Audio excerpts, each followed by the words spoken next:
तो जी, मुबारक हो आपको, हम कल वाला मैच जीत चुके हैं।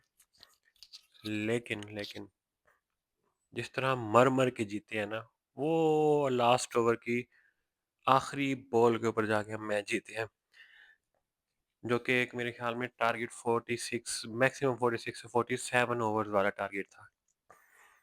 अब जो बंदा मैच देख रहा होगा ना अ जिसने स्कोर कार्ड देखा होगा वो कहेगा कि जी ठीक है यार, हमारे इतने बैटर्स ने बनाए, सलमान अली का 62 और मोहम्मद रिजवान 55 और ये सब प्लेयर्स ने जी अच्छा स्कोर किया है, तो हम बड़ा अच्छा इजीली जीत गए हैं। लेकिन जिसने बैठ के मैच देखा है ना बॉल बाय बॉल, चलो मैच भी छोड़ो, जिसने हाइलाइट्स देखी है ना इस मैच की, हाइलाइट्स भी देख ली हैं, उसको लग पता जाएगा कि किस तरह हम जीते हैं ये मैच। मतलब हमारे सांस यहाँ तक आया हुआ था, यहाँ तक। टारगेट कितना था? 263 बनाना था। अब इतना भी आप कह दो कि जी इस टीम ने वर्ल्ड कप खेलना है, इस टीम ने ये खेलना है, वो खेलना है, बट साउथ अफ्रीका की फुल स्ट्रेंथ टीम नहीं थी वो। बिल्कुल नहीं थी फुल स्ट्रेंथ टीम। और लेकिन हमें उसके खिलाफ भी वो कहते हैं ना पीक पाकिस्तान टीम बिहेवियर हमने वो कल किया है पूरा। अब इस बात पे लोग खुश तो हो रहे होंगे कि जी हम मैच जीत गए, शाहीन की कैप्टनसी हमने वो विन से स्टार्ट किया, लेकिन मेरा नहीं ख्याल कि इसको एक अचीवमेंट मानना चाहिए इस मैच को। अम, वैसे तो पिच वो जिस तरह कह रहे थे ना कि एक फटा पिच है, वो फटा पिच नहीं थी। वो स्टार्ट में फटा पिच थी, वो एंड में उसको उस पिच के ऊपर ब्रेक मिल रहा था हमें। जैसे-जैसे बॉल पुरानी होती गई, हमें बॉलर्स को ब्रेक मिल रहा था उसके बाद। बॉल जिस तरह वो सबसे प्यारी-प्यारी बॉल जो बाबर आज़म को उसने की थी, वो पढ़ के ऐसे अंदर आई अचानक। Babar Azam has no clue. उस पे भी खैर डिटेल में बात करेंगे आगे चल के। जिस तरह वो हसन नवाज़ को बॉल पड़ी थी उसकी जॉय एंडे की। अब वो लग के वो सीधा बाहर निकली है बॉल इस तरह। वो ब्रेक मिल रहा था उसके बाद हमें, स्पिन मिल रहा था, ये है। अ, लेकिन let's talk about the good things और बैड थिंग्स। अब जो हमने बॉलिंग की है ना जो सबसे पहले, अब बॉलिंग में शाहीन अफरीदी को मैं ये कहना चाहूँगा कि गुड कैप्टेंसी, कुछ-कुछ उसके डिसीजंस बहुत अच्छे थे, जिसमें वो नसीम शाह को लेके आया और उसने हमें क्विंटन डी कॉक की विकेट दी। लिए वो एक अच्छा डिसीजन था। अ, कुछ ऐसे डिसीजन थे उसके अच्छे, लेकिन जो उसकी बॉलिंग थी वो बिलो द एवरेज थी यार। मतलब that's not how you bowl to these new batters. और ऐसा नहीं होता मेरे ख्याल में। मतलब जो मेरा एक ओपिनियन है वो ये है कि Shaheen Afridi is not doing great. Brilliant bowling bye Naseem Shah के, हमें एक उसकी वो एक पुराना नसीम नजर आया उसमें। और लेकिन यार वो जो उसने नो बॉल्स की है ना, उसने हमें काफ़ी चीज़ें कॉस्ट की हैं। अब नो बॉल पे विकेट लेके बेचारे ने, ख़ैर उसने अगली बॉल पे भी आउट भी किया था, लेकिन यार वो नो नो बॉल पे उसका स्कोर तो पड़ा ना उसको। लेकिन मतलब ब्रिलियंट बॉलिंग, बहुत अच्छी बॉलिंग की नसीम शाह ने। और हम ये कह सकते हैं कि यार he is back into the form. और पर शाहीन अफरीदी को अपने बारे में सोचना पड़ेगा। अब शाहीन की एक विकेट तो इसमें शो हो रही है ना, लेकिन वो विकेट किसकी है वो हम सब ने देखी है। वो लास्ट वाली कुछ विकेट जो टेल एंडर्स की विकेट थी उसमें। शाहीन को ना खड़े-खड़े लोग स्कोर मार जाते हैं।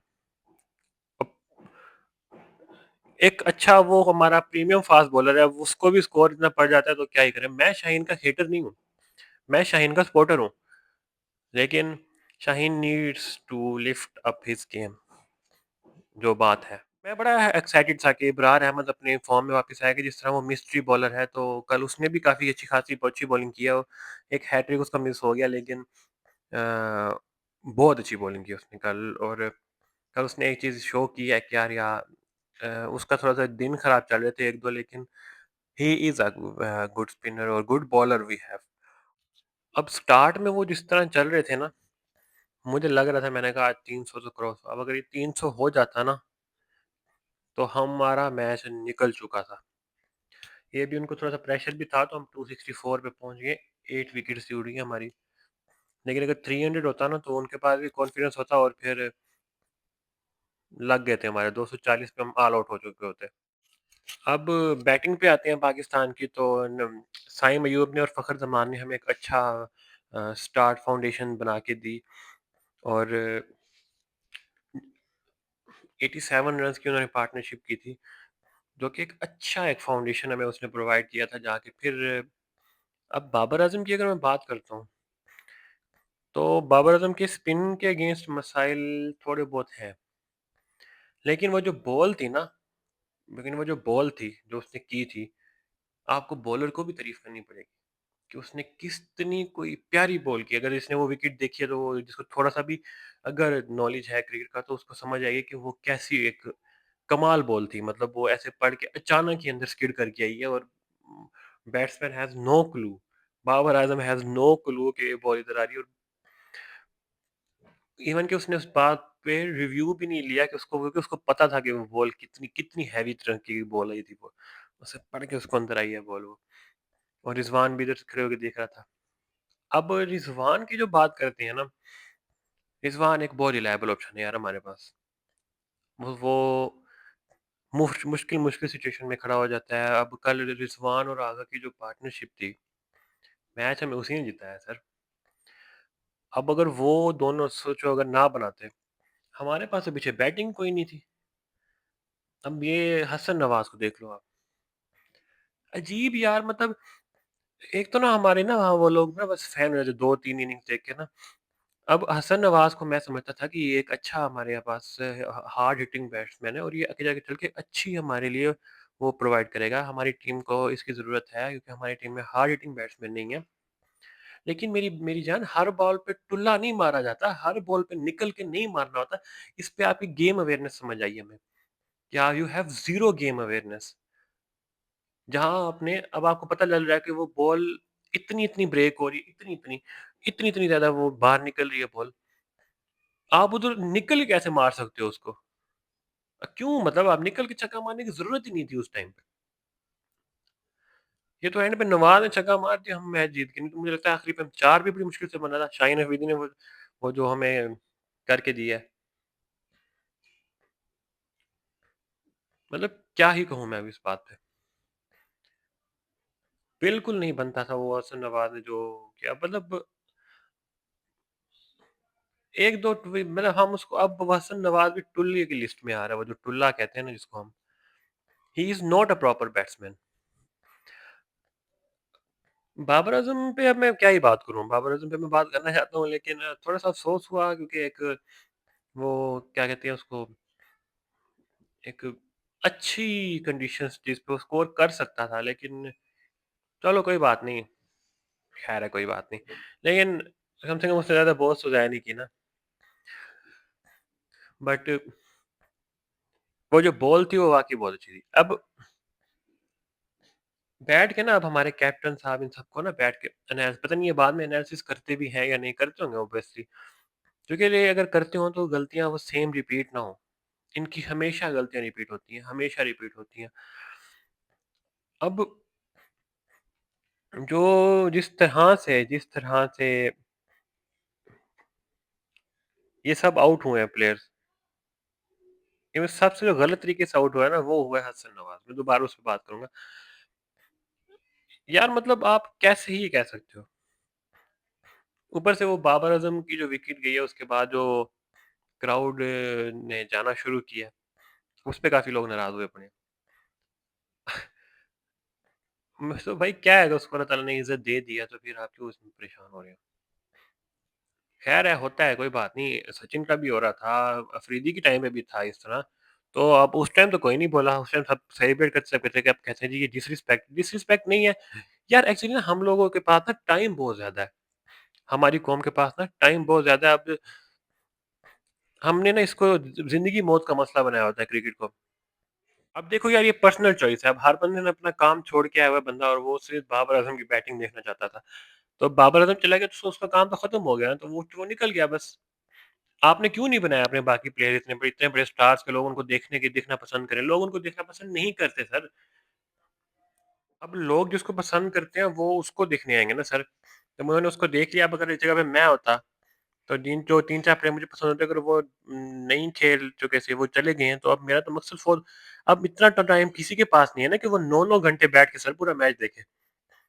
हर बात को अना का मसला नहीं बनाना चाहिए कि यार वो हमारी बेइज्जती कराएगा। बेइज्जती क्यों कराएगा भाई? हमारे पास टाइम नहीं है। जब गोरों के पास मैच होते तो वो अब ऑस्ट्रेलिया में जिस तरह वो वर्ल्ड कप जीत के गए थे, उनको तो उसी तरीके से वेलकम ही नहीं किया उन लोगों ने। वो ऐसे जा रहे थे जैसे कोई गली क्रिकेट की टीम जा रही हो।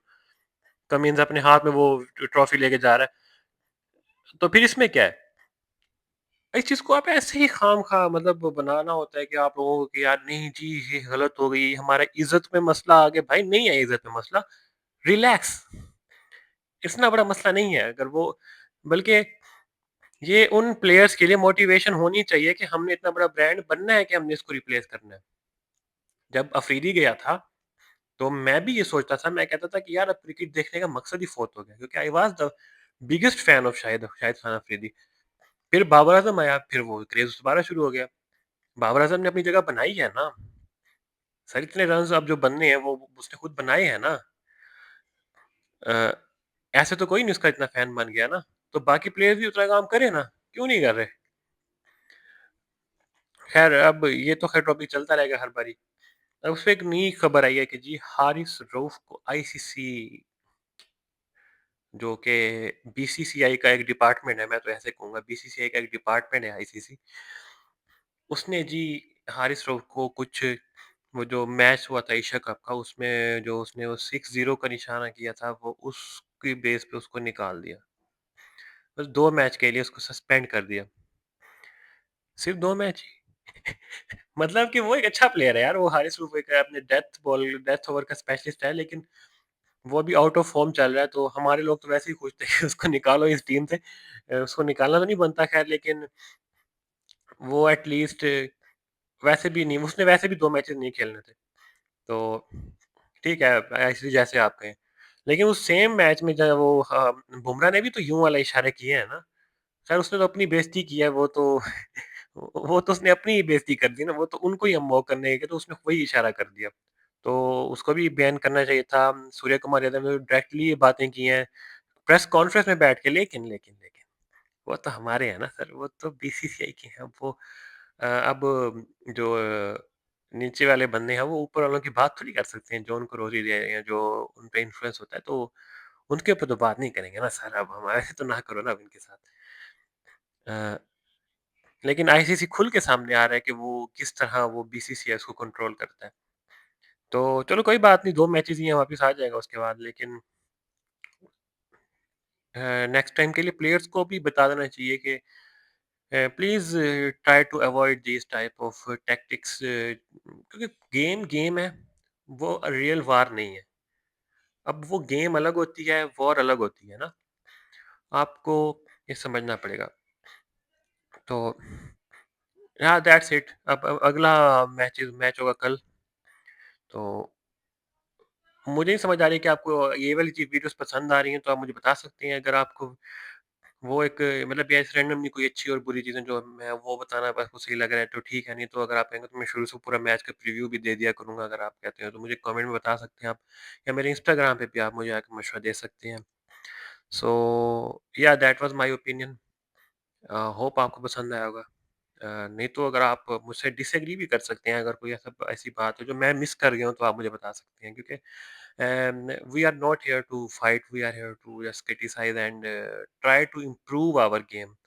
तो या अल्लाह हाफ़िज़।